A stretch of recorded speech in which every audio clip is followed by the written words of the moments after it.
Do you find responsibilities in work, family, and health too overwhelming to handle? Welcome to Health, Wealth, and Relationships, Thriving in the Balancing Act. Join physical therapist and relationship consultant Dr. Gina Williams in building stronger connections, advancing your career, and elevating your overall well-being. Here you'll find practical tips, inspiring stories, and actionable strategies for living a more fulfilling and meaningful life.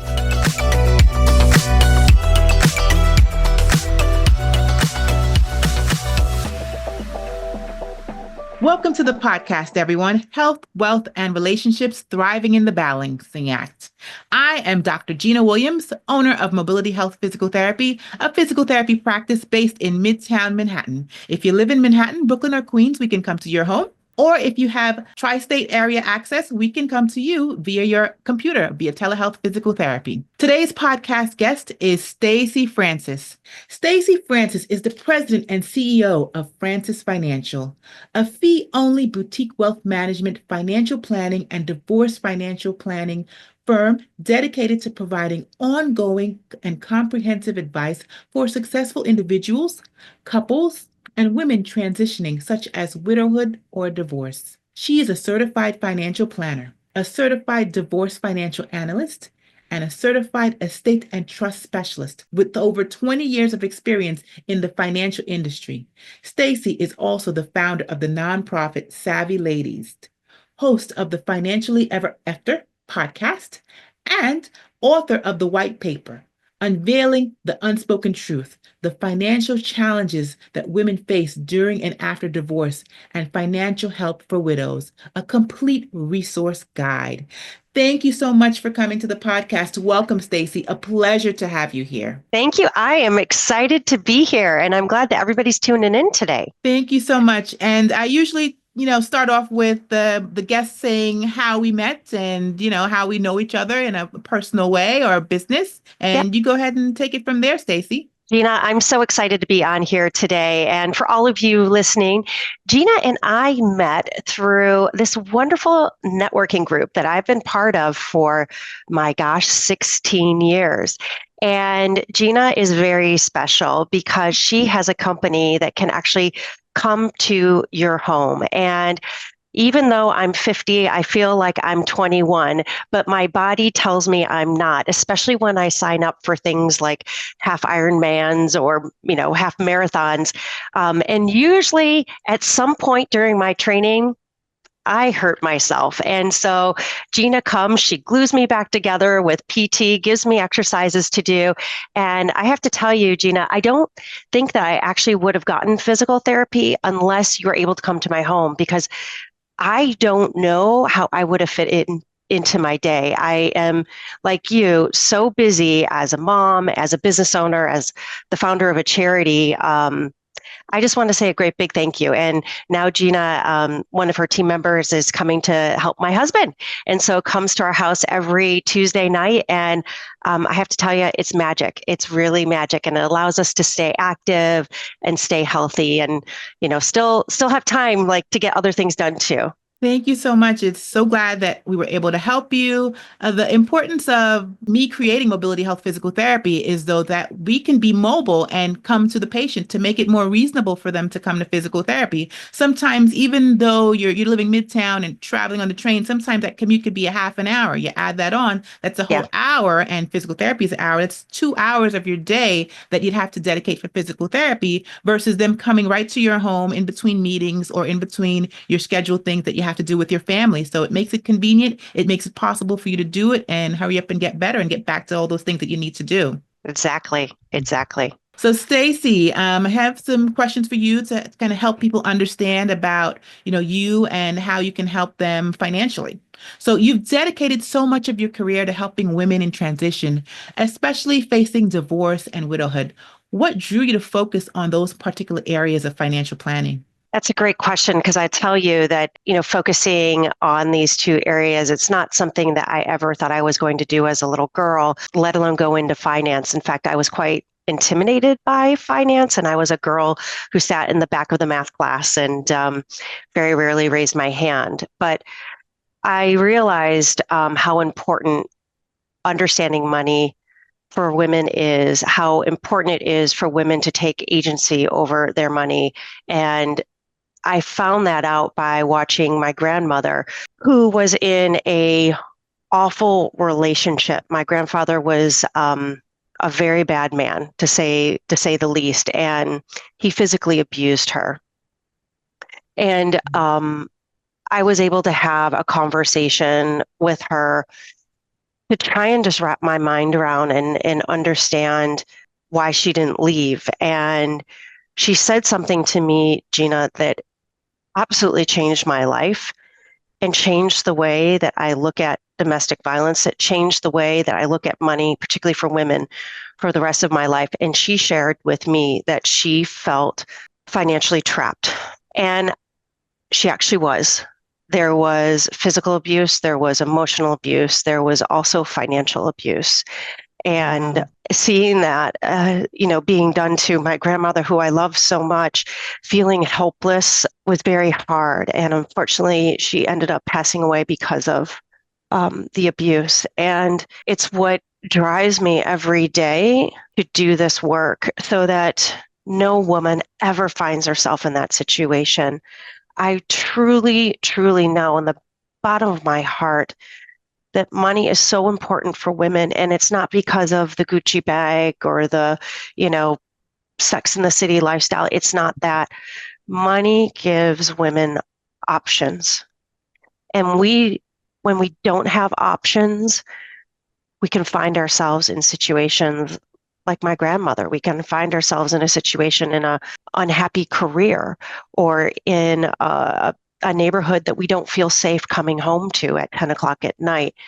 And that's why I just feel so passionate and so strong about particularly helping women who are either on their own because of widowhood or starting the process or finishing the process of a divorce so that she can live the rich, beautiful life that she deserves with financial security as well. So I'm really excited to be here today to talk about this. And I just want to say, a great big thank you to you for giving me this opportunity and giving this platform to talk about, all the things that we as women need to know about that I have to say, I feel like very few of us learned about money when we were young. Yeah, sometimes it's considered maybe, the boys or the men in the family should be handling and taking care of the money. And that's kind of what it was back then because primarily they did a lot of the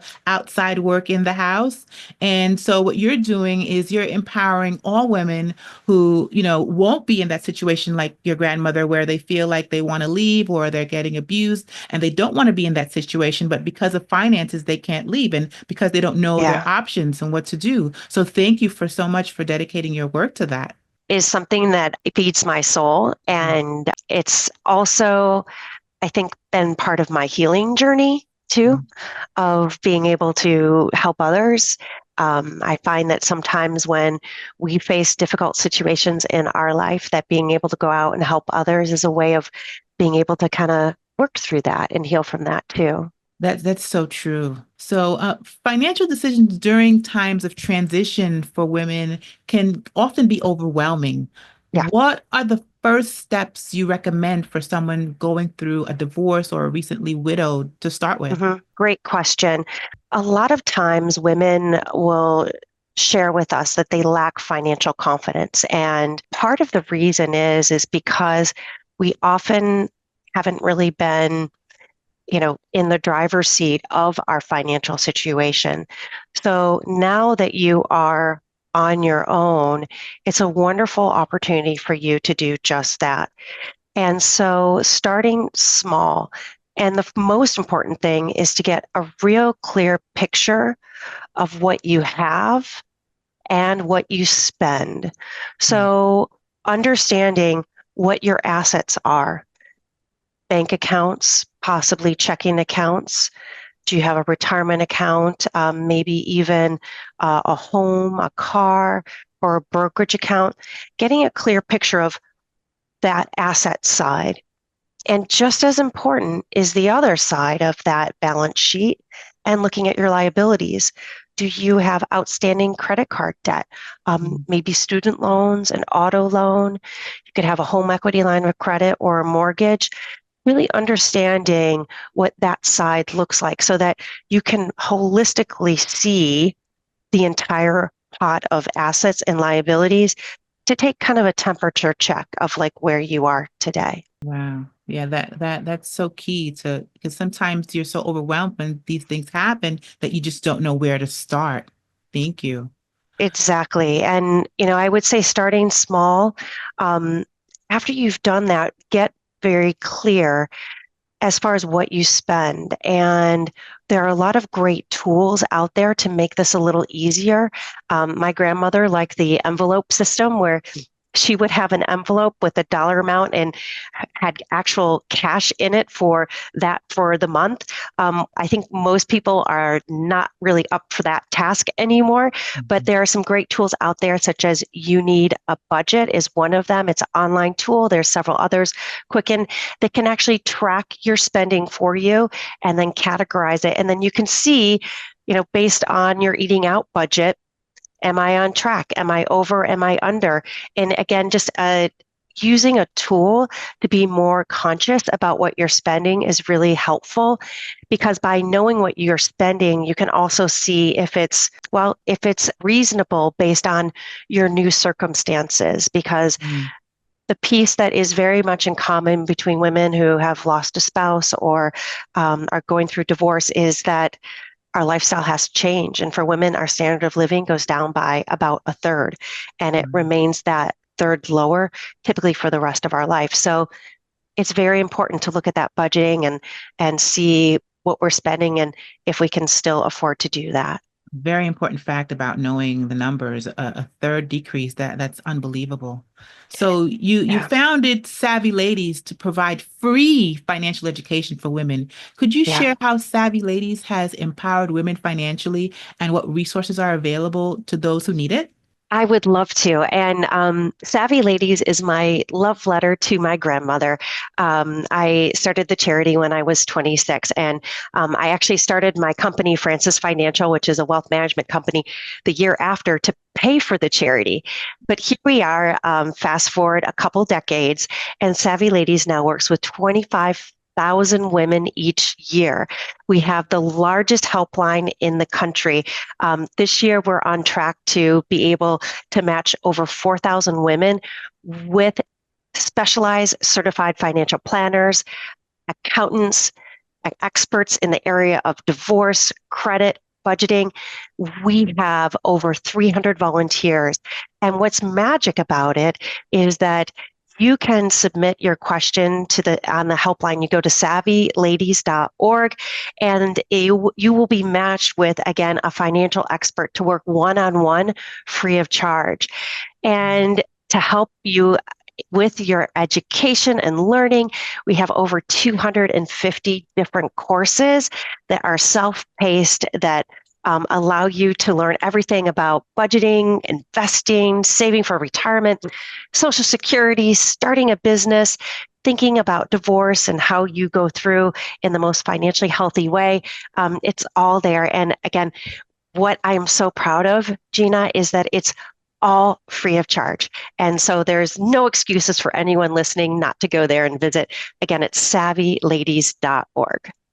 Yes, please go to savvyladies.org, and all Stacy's links will be on our website, mobilityhealthpt.com, so you can find it there. So Stacy, in your white paper, you've written Unveiling the Unspoken Truth.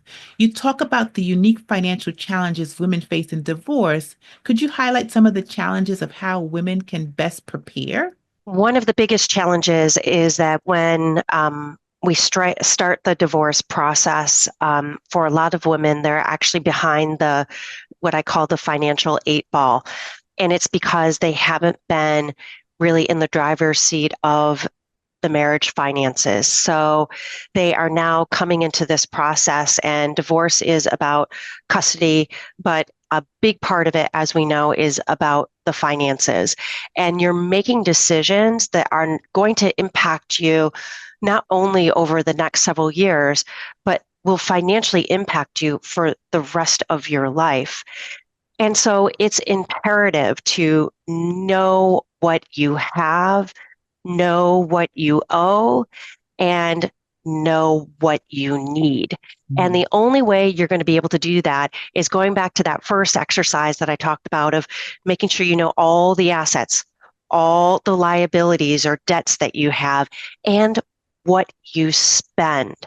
One of the biggest mistakes I see, Gina, people going in and negotiating a divorce settlement, not having that information and not knowing what they need. And it's almost like driving a car with a blindfold on. No one would ever do that. How dangerous that could hurt yourself, you could hurt someone else. Well, in this situation, if you don't know your assets, your debts, and what you need and your expenses, it can be just as dangerous, hurting not only yourself, but essentially also your children.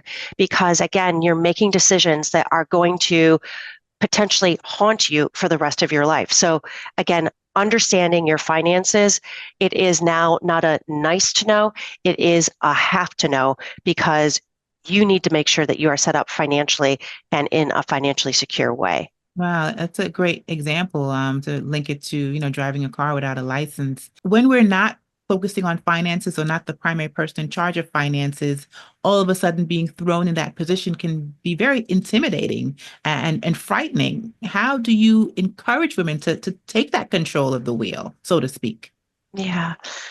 I think that my hope is that sharing my story about my grandmother helps women reach outside of that comfort box that we sometimes maybe put ourselves in, that role that we play in our marriage, and step out of that and step into something that maybe is not as comfortable, but is very important. And that is starting to become involved and take agency over your money. Her story is one that I hope very few people live, but we know that they do. And it's really important that you just start that process, start small. And what we have found, what I have personally found, is that the more that I studied about money, the more courses that I took, Gina, I realized a few things. Number one, I realized this is not rocket science. Doesn't matter what you are watching on TV. Trust me, this is not rocket science. You can learn this and you can be really good at it. You don't have to be a great mathematician. You just need to essentially start to take courses, start to read a book, read maybe an article once a week, and starting to educate yourself and take ownership. And that financial confidence that maybe you're lacking right now, you'll see that you'll start to build it, and it will grow every day as you continue down that path. Wow, I like that. It just starts with one step, Exactly. Yeah, the greatest distance of, a race, it starts with one step. That's important to know Yeah. and Yeah. understand.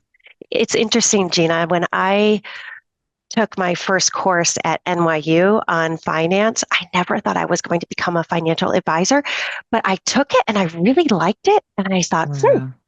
this is interesting. I took another one, and then all of a sudden I was like, hey, I could do this. And I have Wow. to tell you, I bet you there's some future financial advisors listening to this podcast right now. I hope so.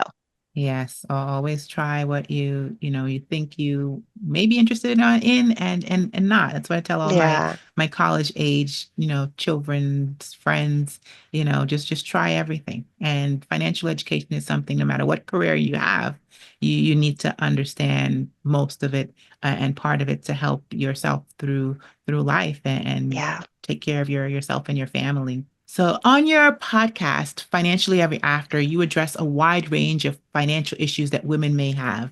What are some of the most impactful lessons you've learned from your guests and some of the listeners? What I love most are the stories that our podcast guests share about their own journey of becoming financially confident, their own journey of, taking agency over their money. I also love interviewing guests about all different topics. Every time I have a guest on my podcast, I learn something, whether it's about Social Security and the best claim strategy, or maybe it's finding hidden assets in the context of divorce. It could be smart tax moves that save you, if not thousands, even tens of thousands of dollars on your taxes. And always learning. So both the stories that people share about their journeys, I find just so much inspiration in, and also just like learning. What I love about money is that you're never done learning. And I truly believe that if you treat your money well, your money will treat you well. And that's what financially ever after is all about. Wow, amazing. So you spoke briefly about retirement. So financial planning for a secure retirement is crucial for everyone, especially Exactly. women who tend to outlive men. What key Yep. steps should a woman take to ensure that she's set up financially and stability wise for many years to come? It's a great question. And a lot of women who come to us through Francis Financial, they're looking for a financial advisor to actually answer that for them. And we are able to create a beautiful financial plan, almost if you will, a financial crystal ball out till she's age 95. And that tells us how we need to invest her portfolio. It tells us how much does she need to earn? How much can she spend? Can she buy that vacation home? So financial advisors have these fantastic tools, but if you don't have an advisor and you want to do this on your own, there are some really important rules of thumb that we can all use to see if we're on financial track. The first one is a tool for people who are in what we call the accumulation phase. That's you and I, Gina, we are accumulating. We are not retiring tomorrow. We've got a ways to go. You have a young family. I have a family as well. And so for us, a way to look at this is how much we should be saving on an annual basis. And after taxes, ideally, we should be putting 20% of that money away each year. Now I know, and hopefully no one went off the road with that number being so high of like how you're going to get there. It is a tough number, but what I challenge everyone to do is start with what you can do. Maybe you can put 4% away. And then each year that you are getting a raise, you are also raising your your savings. That's what I did to finally be able to get to that point where now I am able to put that 20% away. Now, on the other end, if you are past the accumulation phase and you're looking at retirement, what is a sustainable amount of money to take out of your portfolio to make sure that you don't spend your entire nest egg? Well, there is something called the 4% rule. And what that rule is it says that you can take out 4% of your portfolio every year without taking on significant risk of depleting your portfolio. Now, the challenge is that 4% may not be that much money. If you've saved $100,000, that means that you can sustainably take out $4,000 a year going up at inflation. So this is another way to see for both people saving for retirement, but also in retirement to look at, okay, do I need to save more? Maybe I need to reduce my spending.